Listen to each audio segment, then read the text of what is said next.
గౌరవనీయులైన ముఖ్యమంత్రి వర్యులు శ్రీ రేవంత్ రెడ్డి గారు, గౌరవనీయులైన పార్లమెంట్ సభ్యులు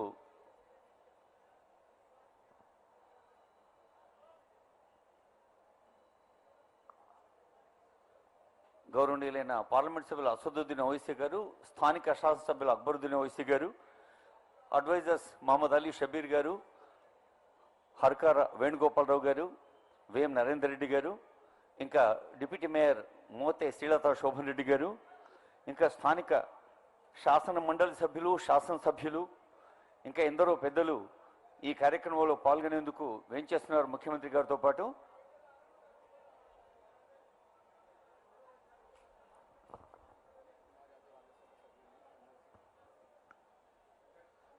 honourable MLC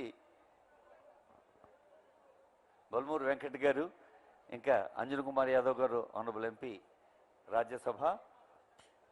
and I request all the dignitaries to take their seats.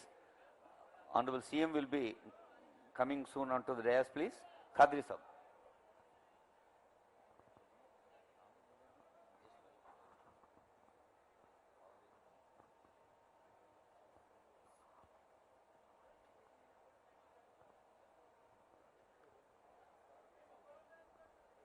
वज़ीर आला ए रेवंत रेड्डी साहब का इस्तकबाल है।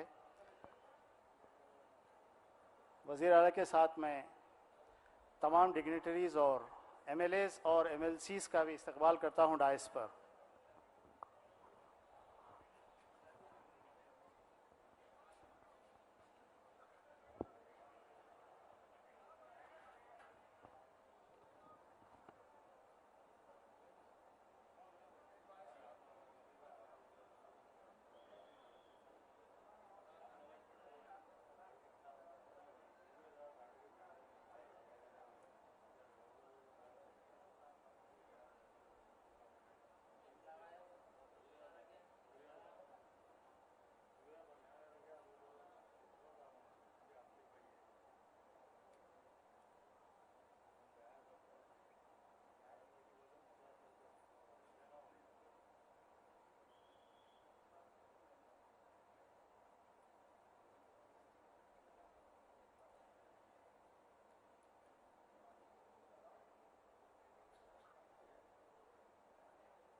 దాని రూట్ మ్యాప్ గమనించి వేదికపైకి వస్తున్నారు ముఖ్యమంత్రి గారు.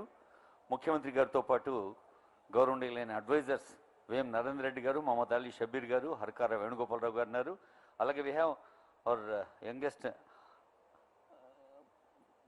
Leaders in public service Anil Kumar Yadav గారు, ఎంపీ రాజ్యసభ, బల్మూరు వెంకట్ గారు, ఆనరబుల్. వీళ్ళందరూ ఇంకా సభలో కూడా చాలామంది ఉన్నారు. And I request MLCs, MLAs available to take their seats on the dais, please, before Honorable CM takes his seat.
इज़्ज़त-माब वज़ीर आला श्री ए रेवंत रेड्डी साहब का डाइस पर इस्तकबाल है। जनाब Asaduddin Owaisi member of parliament Shri Mohammed Ali Shabbir sahab का भी इस्तकबाल है।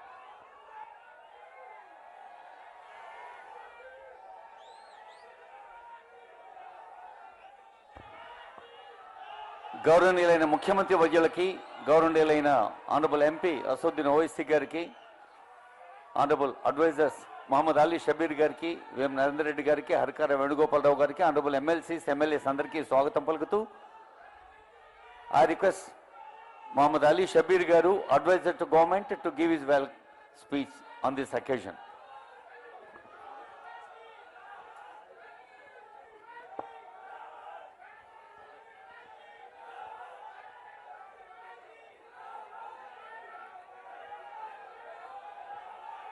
जनाब मोहम्मद अली शबीर साहब एडवाइज़र टू गवर्नमेंट से गुजारिश है आज की गैदरिंग से खिताब करें। अस्सलामु अलैकुम रहमतुल्लाहि बरकातहू। मी अंदर की नमस्कारम। Good evening also. मेरे अजीज भाइयों, आज इस खदीम शहर हैदराबाद में एक जश्न का माहौल दिख रहा है। मैं और हमारे हरदिल अजीज चीफ मिनिस्टर साहब और बैरिस्टर असदुद्दीन साहब गाड़ी में आ रहे थे तो बुरखापोश खवातीन भी बड़ी तादाद में दिखे। मैंने कहा कि भाई इतनी बड़ी तादाद में हमारी बहनें क्यों ठहरे हुए हैं, हमारे लड़कियां क्यों ठहरे हुए हैं? तो कहे कि चीफ मिनिस्टर साहब का खैर मकदम के लिए ठहरे हुए हैं। ये सुनने के बाद हमें वाकई बहुत मसरत और खुशी हुई। भाइयों और बहनों, आज के इस जलसे में जो कई बरसों का पुराना ख्वाब था, 12 साल का ये ख्वाब था कि हैदराबाद में मेट्रो रेल आए और यहाँ के अवाम या इमलीबन बस स्टेशन से लेकर यहाँ फलकनुमा चंद्रायन गुट्टे से लेकर एयरपोर्ट तक हम लोग सफ़र कर सके। ये प्लान पहले तो सिर्फ इमलीबन से लेकर फलकनुमा तक 5.5 किलोमीटर का पेंडिंग प्रोग्राम था, लेकिन 12 साल तक हम सब लोग पुकारते रहे, चीखते रहे, लेकिन चीफ मिनिस्टर को आवाज़ सुनी नहीं आई।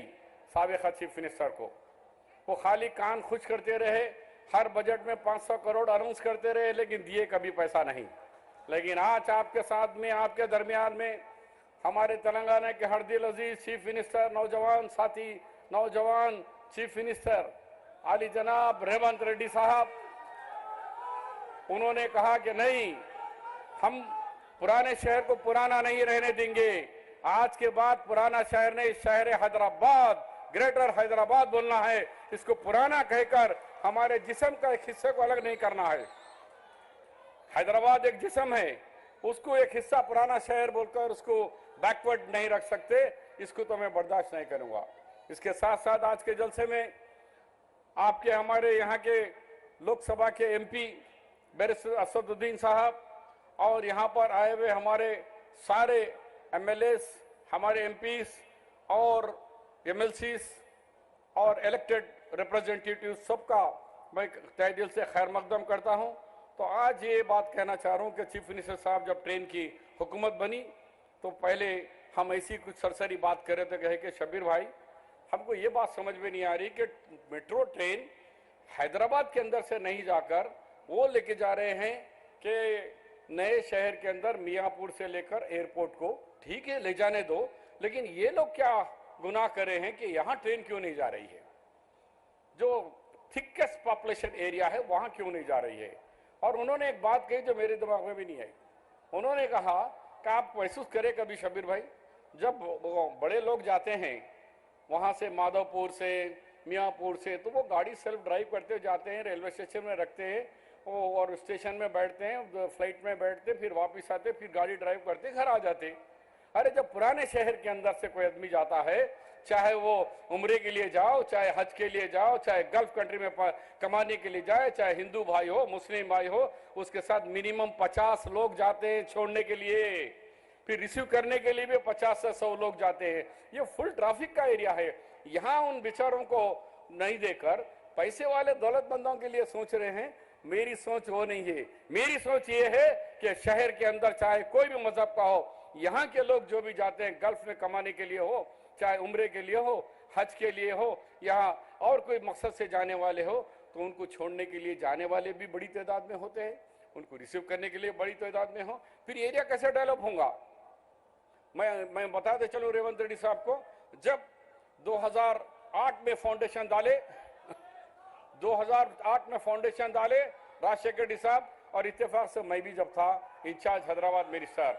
आज मुझे इस बात का भरोसा है, हम सेकंड टाइम फिर नाम यहाँ पर आज फाउंडेशन को आए हैं।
तो मैं ये कहना चाह रहा था कि जब राजशेखर रेड्डी सीएम थे, मैं इंचार्ज मिनिस्टर था, हम लोग जब ये चंद्रायन गुट्टा रोड, जब ओवैसी साहब भी थे, अकबरुद्दीन साहब भी थे, सब लोगों ने मिलकर कहा कि भाई चंद्रायन गुट्टा ब्रिज और बंडलागुड़ा आज रोड आने के बाद से हैदराबाद की तरक्की, पुराने शहर की तरक्की शुरू हुई है।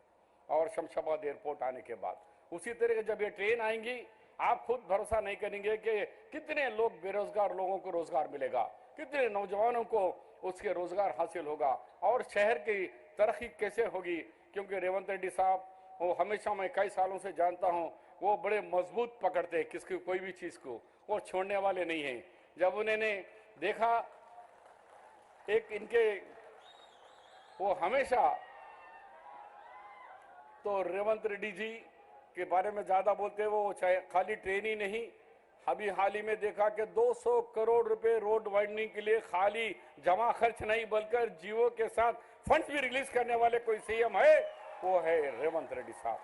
और यहाँ के एमपी साहब ने भी बहुत सारे पूछे हैं और सीएम साहब खुद अनाउंस करेंगे कि यहाँ मेडिकल होगा, बड़े बड़े दवाखाने होंगे, आईटी हब होगा और एजुकेशन हब के लिए भी पूछ रहे हैं। और मुझे पूरा भरोसा है रेवंत रेड्डी साहब आप लोगों को नाराज नहीं करेंगे, बल्कि आपके उमंगे और दावों से भी ज्यादा करके बताकर ये बात कहेंगे कि कांग्रेस पार्टी रेवंत रेड्डी साहब पुराना शहर नहीं देखना चाह रहे, हम बराबर नया शहर और पुराने शहर को मिलकर तरक्की करना चाह रहे। जय हिंद, खुदाफिज। जनाब मोहम्मद अली शबीर साहब का शुक्रिया। अब मैं गुजारिश करता हूं हरदिल अजीज member of parliament barrister Asaduddin Owaisi sahab से आवाम से खिताब करें।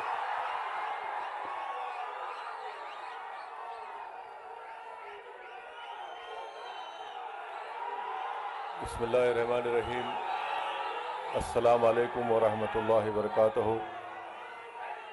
शय नशीन पर तशरीफ़ फरमा वज़ीर आला तेलंगाना मोहतरम जनाब रेवंत रेड्डी साहब, एडवाइज़र अक़लियती बहबूद, बैकवर्ड क्लास और दलित जनाब मोहतरम मोहम्मद अली शबीर साहब, नौ मुंतखब शुदा रुकने पार्लिमान जनाब यादव साहब, मेरे तमाम मजलिस इत्तेहादुल मुस्लिमीन के अराकीन असम्बली व अराकी रुकन क़ानून साज कौंसिल और तमाम दीगर सियासी पार्टियों के ज़िम्मेदारान, मैं सबसे पहले अपनी जानिब से और हैदराबाद की पार्लियामेंट की आवाम की जानिब से जनाब रेवंत रेड्डी साहब का, वज़ीर आला का, हैदराबाद के इस क़ल्ब में, हैदराबाद के इस दिल में हम आपका खैर मुक़द्दम करते हैं, आपका वेलकम करते हैं। और मैं ये बात, हमारी पार्टी ने ये बात ऐवान असम्बली में कही है, मैं दोबारा इसको दोहराना चाहता हूँ कि तेलंगाना की आवाम ने एक फ़ैसला दिया है और तेलंगाना की आवाम ने जनाब रेवंत रेड्डी साहब और उनकी पार्टी को इख्तियार दिया है। हम उसका एहतराम करते हैं और हम उम्मीद करते हैं कि वो अच्छी तरीक़े से जो आवाम को वादे किए उसको पूरा करेंगे। मुझे यकीन है कि उन वादों को पूरा करेंगे। और मैं मोहतरम वज़ीर आला को ये बात बताना चाहता हूँ कि आपके पास 5 साल का मैंडेट है, आप इत्मीनान से, आराम से अपना काम करिए और हम भी अपनी तरफ से आपको पूरा ताउन देंगे ताकि तेलंगाना और मजबूत एक रियासत बन सके। हमारी ये कोशिश होगी कि तेलंगाना में जो अमन बरकरार है पिछले 10 साल से, इंशाअल्लाह ताला उस अमन को हमको और मजबूत करना है।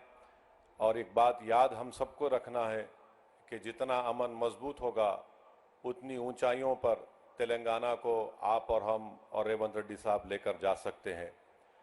चौथी बात मैं ये कहना चाहूँगा कि हमको ना सिर्फ अपने वतन अजीज़ को बल्कि हमारी रियासत को फिस्ताई ताकतों से बचाना है। फ़िरक़ा परस्ती और ये नफ़रत का जो माहौल पूरे मुल्क में आज है, उस नफ़रत के माहौल को हमको रोकना है। और तेलंगाना में एक भाईचारगी का माहौल है और आप और हम जानते हैं वो कौन सी ऐसी ताकतें हैं जो आपके और हमारे दिलों को तोड़ना चाहती है। जो हमारी इस मोहब्बत की तहजीब में जहर भरना चाहती है, तो हमको और आपको कोशिश करनी चाहिए कि जो नफ़रत आमेज़ बातें हैं, जो लोग दिलों को तोड़ने की बात करते हैं, जो लोग घरों को तोड़ने की बात करते हैं, आपको और हमको मिलकर ऐसी ताकतों को कमज़ोर करने की ज़रूरत है। और मजलिस शुरू से कोशिश करती आई है कि ऐसी ताकतों को कभी भी किसी मुकाम पर इख्तदार ना मिले। तो मैं अपनी जानिब से चीफ मिनिस्टर को ये बता रहा हूँ कि हम चाहते हैं कि ये नफ़रत ख़त्म हो, मोहब्बत आम हो और लोग आपस में सुकून से ना सिर्फ तेलंगाना में बल्कि अपनी ज़िंदगी को गुजार सकें। मैं आज आपको बात बताना ज़रूरी समझता हूँ कि चीफ मिनिस्टर बनने के बाद जब मेरी वज़ीर आला से बातचीत हुई, मैंने उनको मुबारकबाद दी। उसके बाद मैंने उनसे कहा कि पुराने शहर में हल्क़े असम्बली याकूतपुरा में 3 रोड वाइडनिंग करवाना है और बहादुरपुरा असम्बली हल्क़े में इंजन बौली में बस डिपो से लेकर वट्टेपल्ली की मंदिर तक, याकूतपुरा में शेख फैज़ कमान से डबिलपुरा ब्रिज और दूसरा नागाबौली की रोड और तीसरा याकूतपुरा बड़ा बाज़ार से मदरसा रहमानिया भवानी नगर की रोड। तो मैं सीएम ने मुझसे पूछा कि कितनी रकम की आपको ज़रूरत है। मैंने कहा ये 4 काम करने के लिए बहुत ज़्यादा रकम है की ज़रूरत है। अगर आप कम से कम 120 करोड़ रुपये दे देंगे तो ये काम शुरू हो जाएगा। तो मुझे 2 दिन के बाद सीएम ने फ़ोन करके बताया कि मैंने 200 करोड़ रुपये का जियो जारी किया, असद साहब आप ये रोड वाइडनिंग का काम करवाइए। तो मैं चीफ मिनिस्टर साहब का शुक्रिया अदा करता हूँ। फिर जब ये प्रोग्राम बन रहा था आज का इफ्तिताह करने का, तो मैंने चीफ मिनिस्टर से कहा कि मीरालम के पास एक एसटीपी टैंक का भी इनॉग्रेशन करना है। तो मैंने उनसे गुजारिश की कि वहाँ पर मीरालम टैंक के ऊपर एक ब्रिज की बहुत ज़रूरत है। हम लोग तो नेहरू ज़ू से आरामगढ़ तक एक फ्लाईओवर बन रहा है, मगर ये ब्रिज की ज़रूरत है। तो अल्हम्दुलिल्लाह अभी सीएम साहब मुझे बताए हैं कि उन्होंने उसकी टेक्निकली मंजूरी दी है और इंशाअल्लाह ताला वो ब्रिज का भी अनकरीब में हुकूमत की तरफ से उसको मंजूरी मिल जाएगी। मैं चीफ मिनिस्टर साहब का शुक्रिया अदा करता हूँ। और रास्ते में मैंने सीएम को बताया कि हमको यहाँ पर जो हैदराबाद शहर है, हैदराबाद का दिल ये इलाक़ा है, यहाँ पर हमको उस्मानिया हॉस्पिटल एक नया बनाने की ज़रूरत है। तो मैं फिर से सीएम साहब के दरमियान में, अवाम के दरमियान में खड़े होकर आप तमाम की तरफ से ये गुजारिश करूँगा कि उस्मानिया हॉस्पिटल की एक नई बिल्डिंग बनाई जाए। और जो जेल हमारे पास है, चंचलगुड़ा की जेल, वो अब शहर में आ चुकी है। अगर हुकूमत उसको शहर के बाहर किसी जगह पर मुंतकिल करे और उस जेल चंचलगुड़ा की ज़मीन को वहाँ पर केजी से पीजी कैंपस एक बनाएंगे, तो अहलियान हैदराबाद के पार्लिमानी हलक़े के लोगों को एक बहुत बड़ा इससे फ़ायदा होगा। और हमारे इस पेटला बुर्ज पर एक सिटी आर्म रिज़र्व है, उसको भी शहर हैदराबाद से बाहर अगर लेके जाएंगे तो ज़मीन को भी आप इस्तेमाल कर सकते हैं। तो ये मैं उम्मीद करता हूँ कि चीफ मिनिस्टर इस पर गौर करेंगे। और आखिर में चीफ मिनिस्टर साहब, आपने डीएससी का ऐलान किया, मैं आपका शुक्रिया अदा करता हूँ। उर्दू मीडियम के पोस्ट को अगर आप डी रिज़र्व करेंगे तो इससे जो बच्चे इस डी रिज़र्व अगर नहीं करेंगे तो कई पोस्ट खाली जाएंगे। जो कॉन्स्टिट्यूशनल प्रोविज़न है उसमें रिजर्वेशन करना पड़ता है। हुकूमत के पास एक इख्तियार है कि उसको डी रिज़र्व करे तो जो दूसरे बच्चों को भी उर्दू मीडियम पोस्ट का फ़ायदा होगा। और आज चीफ मिनिस्टर हल्क़े असम्बली कारवान में 20 करोड़ की लागत से एक टेमरिस के स्कूल की बिल्डिंग का भी इफ्तिताह किए। मैं इसका भी शुक्रिया अदा करता हूँ और हम वज़ीर आला से उम्मीद करते हैं कि आप इन तमाम कामों की तरफ आप नज़रसानी करेंगे।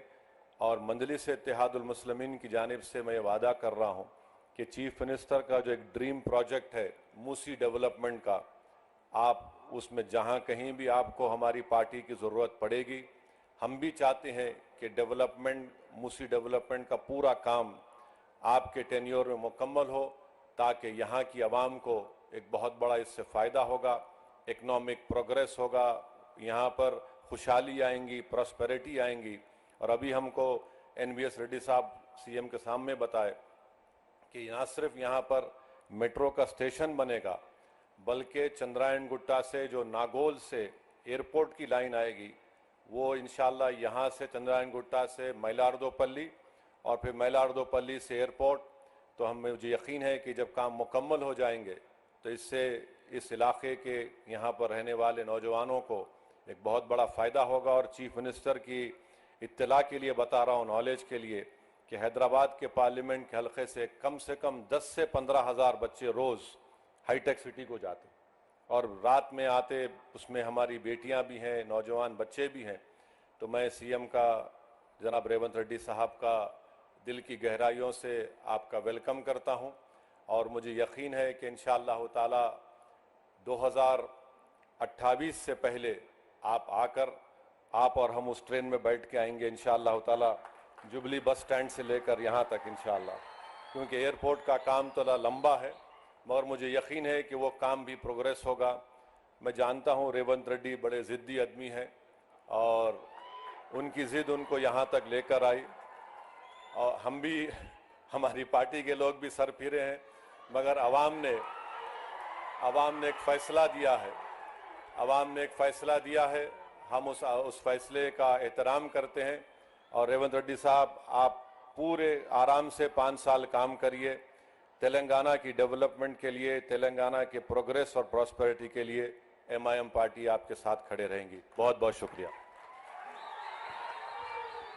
ఎంపీ సాబ్కు శుక్రియా అదా करते हुए నిన్న ఎలివేటెడ్ కారిడార్ నేడు మెట్రో రైల్, అలాగే నిన్న బాబు జగజీవనరావు భవన్ నేను మైనారిటీ పాఠశాలలు ప్రతిరోజు ప్రతిపూట శంకుస్థాపనలు ప్రారంభోత్సవాలతో ప్రజా వేదికలపై ప్రజలకు ఉపయోగపడే పండుగల్లాంటి వేడుకలతో సాగుతోన్న గౌరవనీయులైన ముఖ్యమంత్రి రేవంత్ రెడ్డి గారు కొత్త ప్రభుత్వం పాత నగరానికి ఇచ్చిన సరికొత్త కానుక మెట్రో రైల్. ఈ సందర్భంగా ఆనరబుల్ సీఎం గారి సందేశం.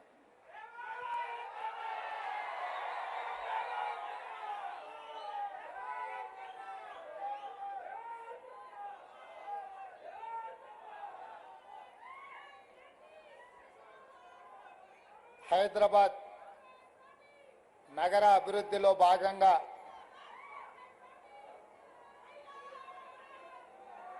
గౌలిగూడ, ఏక్ మినిట్ అమ్మ, అక్కడి నుంచి ఫలక్నామా వరకు మెట్రో రైల్ నిర్మాణానికి సంబంధించి ఈరోజు భూసేకరణ అభివృద్ధి కార్యక్రమంలో భాగంగా ప్రారంభోత్సవ కార్యక్రమం తీసుకుంటే, ఈ కార్యక్రమంలో నాతో పాటు ముఖ్య అతిథులుగా హైదరాబాద్ పార్లమెంట్ సభ్యులు, ఏఐఎంఐఎం అధ్యక్షులు అసదుద్దీన్ ఓవైసీ గారు ముఖ్య అతిథులుగా పాల్గొన్నారు. వారితో పాటు తెలంగాణ రాష్ట్ర ప్రభుత్వ ప్రత్యేక సలహాదారు మహమ్మద్ అలీ షబీర్ గారు కూడా ఈ కార్యక్రమంలో పాల్గొన్నారు. హైదరాబాద్ పార్లమెంట్లో ఉన్న మిత్రుల, శాసనసభ్యులు అందరూ, రాజ్యసభ సభ్యులు, ఎమ్మెల్సీలు, అదేవిధంగా గ్రేటర్ హైదరాబాద్ మున్సిపల్ అధికారులు, మెట్రో రైలు అధికారులు, హైదరాబాద్ నగర అభిమానులందరూ కూడా ఈ కార్యక్రమంలో పాల్గొని ఒక మంచి కార్యక్రమం రాష్ట్ర ప్రభుత్వం తీసుకుంటే ఆశీర్వదించడానికి వచ్చిన మీకు అందరికీ కూడా మనస్ఫూర్తిగా అభినందనలు, కృతజ్ఞతలు తెలియజేస్తున్నా. మిత్రులారా, కులీ కుతుబ్ షాహీ నుంచి మొదలు పెడితే నిజాం నవాబ్ల వరకు ఈ నగరాన్ని అంతర్జాతీయ నగరంగా చేయడానికి అహర్నిశలు కృషి చేసి అంతర్జాతీయ చిత్రపటంలో హైదరాబాద్ నగరానికి ఒక ప్రత్యేకమైన ప్రతిష్టను తీసుకొచ్చి పెట్టినరు. ఆ ప్రతిష్టను కొనసాగించాల్సిన బాధ్యత మా ప్రభుత్వం మీద ఉన్నది. అందుకే నిన్న కంటోన్మెంట్ ప్రాంతంలో రోడ్ల విస్తరణ కావచ్చు, నేడు హైదరాబాద్ నగరంలో మెట్రో విస్తరణ కావచ్చు, వివిధ పాఠశాలలకు సంబంధించి అభివృద్ధి కార్యక్రమాలను తీసుకెళ్ళి ముందుకు వెళ్ళాలన్న ఆలోచనతోటి మా ప్రభుత్వం ఉన్నది. ఎన్నికలు వచ్చినప్పుడే రాజకీయాలు, మిగతా సమయంలో అభివృద్ధినే ప్రధానంగా దృష్టిలో పెట్టుకొని అందరి సహకారం తీసుకొని మా ప్రభుత్వం అభివృద్ధి పదం వైపు నడిపించాలని ఆలోచనతో ఈరోజు ఈ కార్యక్రమాన్ని తీసుకున్నాం. भाई बहनों, मैं ज़्यादा भाषण नहीं देना चाहता हूं, मगर हमारे दिल की बात आप लोगों से बोलिए तो थोड़ा तसल्ली मिलेगा. ये शहर, बहुत सारे लोग ऐसा बोल रहे कि ये ओल्ड सिटी, मैं नहीं मानता हूं. ये ओल्ड सिटी नहीं है, ओरिजिनल हैदराबाद सिटी.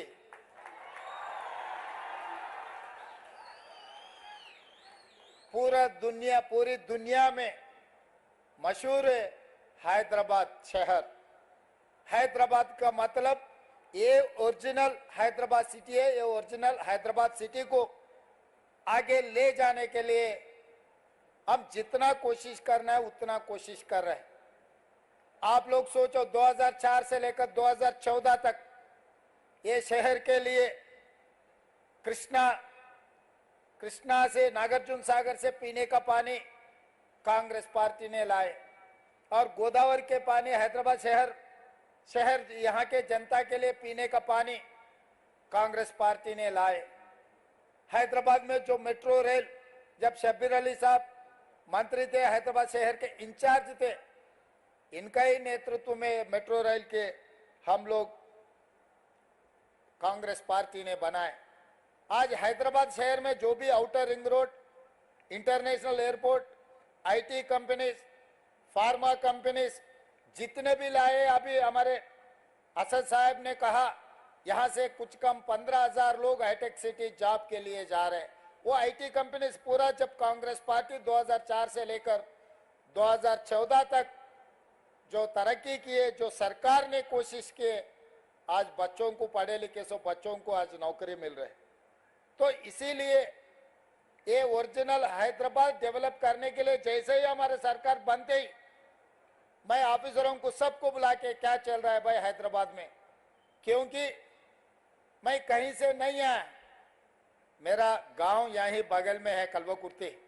हम आना जाना चंद्रन गुट्टा से ही जाना है, आना है, संतोष नगर से ओएसी हॉस्पिटल के सामने से हम जाना है, हमारे गांव से शहर को आना है तो इधर से ही घुसना है. तो इसीलिए हर गली गली कोने कोने हमको पता है हैदराबाद शहर में, खासकर चार मीनार के अगल बगल में, चंद्रायन गुट्टा में, बहादुरपुरा में, गली गली में क्या है क्या नहीं है, चुड़ी बाजार कहाँ है, पत्थरगट्टी कहाँ है, हर चीज हमें पता है. कबूतर खाना कहाँ है, मदीना में बिरयानी भी कैसा रहता है, चाय पिए तो कैसा रहेगा, हर चीज हमें पता है. हैदराबाद शहर के जो आपके मेरा मित्रों हैं, उनके दिल का धड़कन क्या है हमें पता है. इसीलिए जो हाईटेक सिटी, वहीं पर तरक्की चल रहा है, डेवलपमेंट चल रहा है, कुछ चर्चा हो रहा है. भाई हैदराबाद शहर में कोने कोने पे डेवलपमेंट करने के लिए हमारे सरकार सही तरीका से एक मास्टर प्लान बना रहे. ये मास्टर प्लान वाइब्रेंट तेलंगाना 2050 और 25 साल आगे जो डेवलपमेंट का प्लानिंग बना रहे, मास्टर प्लान बनाने के लिए हम लोग कोशिश कर रहे. उसी में मैं लंदन विजिट किए थे, थेम रिवर को देखने के लिए गया. वहां पर गया, किसके साथ गए मैं, अकबरुद्दीन ओवैसी साहब को मैं लेकर गए, क्योंकि आपके मदद से यहां से असदुद्दीन ओवैसी साहब, अकबर साहब, उनके एमएलए सब जीत के आ रहे. बार बार कोई भी जितना भी कोशिश करो, मैं भी कोशिश किया हराने के लिए, मगर नहीं हो सका. वो चुनाव के समय पर कोशिश किए, पर चुनाव खत्म होते ही मैं सोचा भाई हैदराबाद शहर को हम दूसरी एक लेवल पे डेवलप करना है, तो जो इलेक्टेड रिप्रेजेंटेटिव्स और एमआईएम को साथ में लेकर चलने के लिए हम लोग कोशिश की. इसीलिए अकबरुद्दीन ओवैसी जी को मेरे साथ में, मैं लंदन थेम रिवर को देखने के लिए साथ में लेकर गए, हम साथ में गए, क्योंकि मेरे से ज़्यादा जानकारी उनको है. मेरा दोस्त अकबर भाई के बेटी वहीं बारिस्टर पढ़ रहे, जहां पर हमारे असद साहब ने पढ़ा है, और दो उनके परिवार में दूसरे बारिस्टर अभी बना रहे। असद साहब बारिस्टर पढ़ के अभी पूरा हिंदुस्तान में नाम कमाए, आप लोगों के तरफ से आवाज उठा रहे। लोकसभा में ऐसा गिन सकते आवाज उठाने वाले, उसमें से असद साहब एक है। ये एमआईएम के लिए नहीं तो कुछ माइनॉरिटी के लिए नहीं, 140 करोड़ लोग जो हिंदुस्तान में, सबके तरफ से वो आवाज उठा रहे हैं पार्लियामेंट में। तो इसीलिए कभी भी अगर राजनीति, पॉलिटिक्स, जब चुनाव है, हमारे हिसाब से हम चुनाव लड़ते, हमारे एक बार चुनाव खत्म होते अपने शहर का ध्यान देने का जरूरी है। इसीलिए आज बहुत साल से, जिस दिन डॉक्टर वाईएस राजशेखर रेड्डी जी था, तब मेट्रो रेल के शुरुआत किए। मर गौलीगुड़ा से लेकर फलकनामा तक 5.5 किलोमीटर जो काम पेंडिंग था, उसी वक्त मंजूर हुए थे। वो पेंडिंग पड़ा हुआ है, इसीलिए वो मैं अभी काम के लिए ले लिए। और पिछले सरकार ने हाईटेक सिटी से लेकर पूरा आउटर रिंग रोड से एयरपोर्ट को ले जाने के लिए कोशिश की है मेट्रो। मैं सोचा भाई जुबली बंजारा में से कोई भी हमारे परिवार के साथ कोई भी एयरपोर्ट जा रहे बोले तो ड्राइवर भी साथ में नहीं आते, गाड़ी में जाते, गाड़ी वहां छोड़ के फिर बाहर जा रहे, फिर अगले हफ्ते वापस आके फिर गाड़ी लेके वापस आ रहे। मगर जुबली बस स्टैंड से लेकर सिकंदराबाद रेलवे स्टेशन से लेकर Nampally railway station, Kachiguda railway station, Gowliguda, Falaknuma, यहां से कोई भी गल्फ कंट्री जा रहे और कहीं जा रहे बोले तो, एक जा रहा बोले तो उनका पूरा परिवार 20, 25, 40, 50 लोग उसको छोड़ने के लिए वहां पर जा रहे। ये लोग टैक्सी में नहीं तो बड़ा बड़ा गाड़ी में जाने वाले नहीं है। इन लोगों को जरूरत है मेट्रो रेल का, गरीब लोगों को जरूरत है एयरपोर्ट में जाने का। इसीलिए मैं उप्पल से लेके, नागौल से लेके एलबी नगर तक, एलबी नगर से लेके ओवैसी हॉस्पिटल, वहां से चंद्रायनगुट्टा, चंद्रायनगुट्टा से लेकर मैलार-देवरपल्ली, P7 रोड से लेकर इंटरनेशनल एयरपोर्ट तक नया मेट्रो लाइन बनाए। एलबी नगर से हयात नगर तक नया लाइन डाल रहे, और अपना चंद्रायनगुट्टा से जो राजेंद्र नगर 100 एकड़ में हाईकोर्ट जो बना रहे, वहां तक हम मेट्रो ले लिए। रायदुर्गम से लेकर फाइनेंशियल डिस्ट्रिक्ट तक हम लोग मेट्रो बना रहे। मियापुर से लेके BHEL और रामचंद्रापुर तक मेट्रो एक्सटेंशन कर रहा है। इसका मतलब जहां जहां गरीब लोग हैं, नौजवान हैं जो नौकरी करने के लिए, इन लोगों के लिए हम लोग मेट्रो बना रहे, क्योंकि मेट्रो मिडिल क्लास के एक माध्यम है। ये उसमें जाने वाले जुबली बंजारा हिल्स में बड़े बड़े जो कार है, गाड़ियां हैं, वो लोग बहुत कम चढ़ते। इसीलिए हम लोग सोचकर पूरा नया मेट्रो का फेज 2 नया तरीका से बनाए।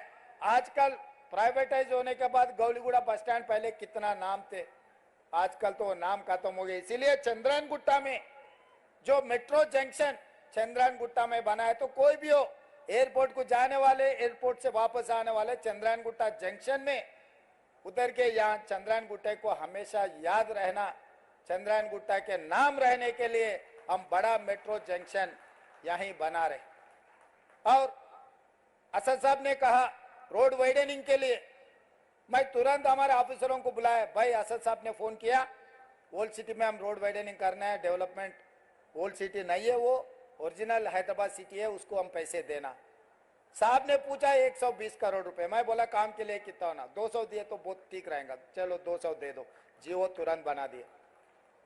3 दिन पहले मैं असद साहब को फोन किया था, ये फाउंडेशन स्टोन है साहब, ये आप जरूर हाजिर रहना क्योंकि एक अच्छा काम हम आगे ले जा रहे। मिरालम ब्रिज का बारे में जिगर निकाले, तुरंत मैं ऑफिसरों को बुला के बोले मिरालम ब्रिज का बना दो। 363 करोड़ का मंजूरी किए। महबूब नगर MLC का कोड था इलेक्शन के, इलेक्शन कोड है बोले तो इलेक्शन कमीशन ऑफ इंडिया से भी हम लोग क्लियरेंस ले लिए। 2 दिन में मिरालम चरुगने जो STP प्लान कर रहे हैं, उसी दिन 2 दिन में वो ब्रिज का भी हम लोग फाउंडेशन स्टोन डालने वाले हैं।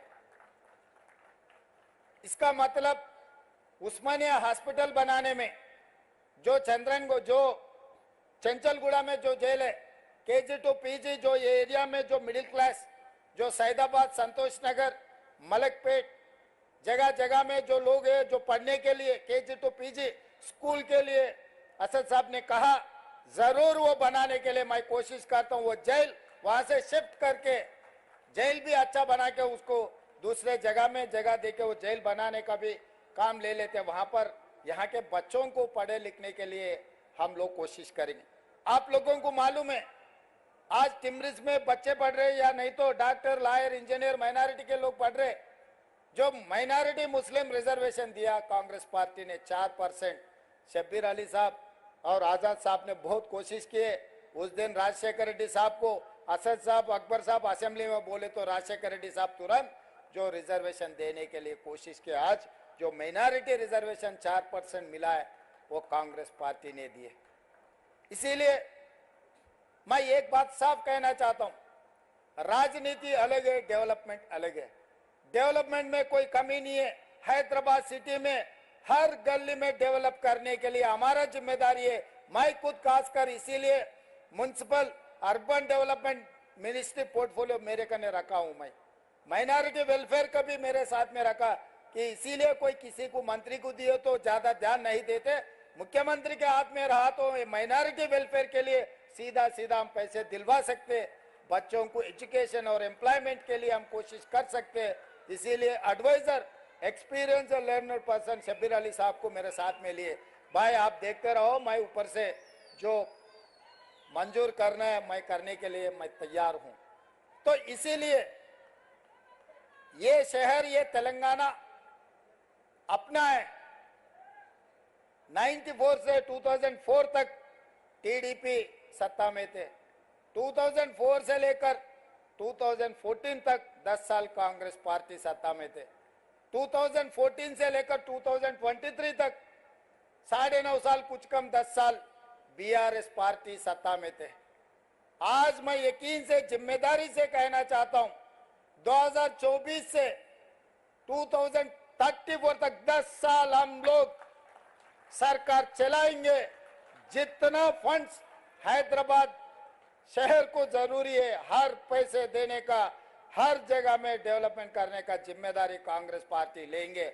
जैसा असद साहब ने बोले 5 साल के अंदर ये पूरा हाईटेक सिटी से, हाईटेक सिटी में मेट्रो चढ़कर चंद्रायन गुट्टा जंक्शन में हम लोग उतरने के जो बात कहे, जरूर वो काम मैं करूंगा, वो जिम्मेदार मैं उठाऊंगा। इसमें कोई शक नहीं है। मैं आपको वादा कर रहा हूं, मेरा जिम्मेदारी है जितने भी पैसे का जरूरत है पूरे पैसे सरकार के तरफ से जो लोन मिलेगा, जो केंद्र सरकार से जो लेना है, सबसे मिलके सबसे ले लेता हूं। और आगे भी जैसा साबरमती रिवर बना है गुजरात में बोल के नरेंद्र मोदी जी बोल रहा है, परसों मैं उनको साफ कह दिए, भाई आप गुजरात को पैसे लेकर जा रहे, तेलंगाना में हमारा मूसा रिवर डेवलपमेंट के लिए आप पैसे कैसे नहीं देते? आप पैसे देना जरूर। 55 किलोमीटर गंडीपेट से जो निजाम सरकार ने बनाया, उस्मान सागर, हिमायत सागर, हैदराबाद शहर को पानी दिए। आज भी लोग कुछ देखना है तो, पानी देखना है तो उस्मान सागर, हिमायत सागर जाना पड़ रहा है। निजाम सरकार ने जो बनाया, निजाम सरकार ने बनाया, सो उस्मानिया हॉस्पिटल चल रहे, उस्मानिया यूनिवर्सिटी चल रहे, आलिया कॉलेज चल रहे, निजाम कॉलेज चल रहे, निजाम आर्थोपेडिक हॉस्पिटल, जजिकाना, नीलोफर हॉस्पिटल, सब सारे निजाम सरकार ने जो बनाया। आज भी लोगों को वही निजाम सरकार जो किया वही सेवा में हम इस्तेमाल कर रहे। इसीलिए आज भी ये हैदराबाद शहर में जो जितना भी डेवलपमेंट करना, खासकर मैं वादा कर रहा हूं, गंडीपेट से लेकर 55 किलोमीटर जो मूसी रिवर डेवलपमेंट है, हमारे जिम्मेदारी है। पूरा दुनिया में सबसे सुंदर Musi river development, Musi river front बना के हम दिखाएंगे। कोई भी दुनिया में अगर बाहर निकलना है, देखने के लिए गए तो हैदराबाद शहर आना, मूसा रिवर फ्रंट देखना है। वो तरीका से हम लोग आगे तरक्की करेंगे और एमआईएम के पूरा उनके साथ मिलके जो हैदराबाद डेवलपमेंट में भाई के साथ में हम मिलके काम करेंगे। हमको जब भी जरूरी पड़े वो आश्वासन दिए, डेवलपमेंट के बारे में हमेशा एमपी साहब से, एमएलए साहब से हमारे चर्चा हो रहे, असेंबली में भी डिस्कशन हो रहे, कभी कभी असेंबली में हम 19-20 कुछ चर्चा भी हो गए, वो वहीं खत्म। मुद्दों पे हम चर्चा करते, कोई पर्सनल दुश्मनी नहीं है, ऐसा कोई बात ऐसा होता ही नहीं जो लोग समझते हैं असेंबली में बोल लिए फिर बाहर अच्छा दोस्ती है। भाई डेवलपमेंट अलग है, राजनीति अलग है, अपोजिशन अलग है, पोजीशन अलग है। अपोजिशन पार्टी कुछ मुद्दे उठाए तो हमें भी जिम्मेदारी याद दिलाए तो हम आगे तरक्की करने के लिए अच्छा है। इसीलिए आज एक अच्छा माहौल बनाए हैदराबाद शहर में, जो मेट्रो के फाउंडेशन स्टोन डालने के लिए हमारे ऑफिसर्स और खासकर एमआईएम एमएलए सब साथ देकर ये अच्छा प्रोग्राम बनाए। आगे भी हम लोग और कुछ फाउंडेशन स्टोन डालना है, डेवलपमेंट करने के लिए हम लोग जो कोशिश कर रहे हैं, आपके साथ जरूरी है। सब मिलके हैदराबाद शहर को, जो ओरिजिनल हैदराबाद है, ये शहर को आगे ले जाने के लिए आपके मदद जरूरी है। हमारे तरफ से जितना मदद देना है, पैसे देना है, डेवलपमेंट करना है, हम वो जिम्मेदारी से काम करेंगे। मैं आप लोगों को इतना ही बोलते मैं आपको शुक्रिया अदा करते हुए मेरा भाषण यहाँ खत्म कर रहा हूँ। धन्यवाद मित्रों। గౌరవనీయులైన ముఖ్యమంత్రి గారు ఇది పాత నగరం కాదు, ఇది అసలైన హైదరాబాద్ అని చెప్పారు. మరి అసలైన హైదరాబాద్ని మరింత సౌకర్యవంతంగా తీర్చిదిద్దేందుకు పేద మధ్యతరగతి వారి ప్రజా రవాణా సాధనం మెట్రో రైల్ని అందుబాటులోకి తెచ్చారు. అలాగే మైనారిటీ విద్యా సంస్థల్ని ఈరోజు ప్రజాంకితం చేశారు.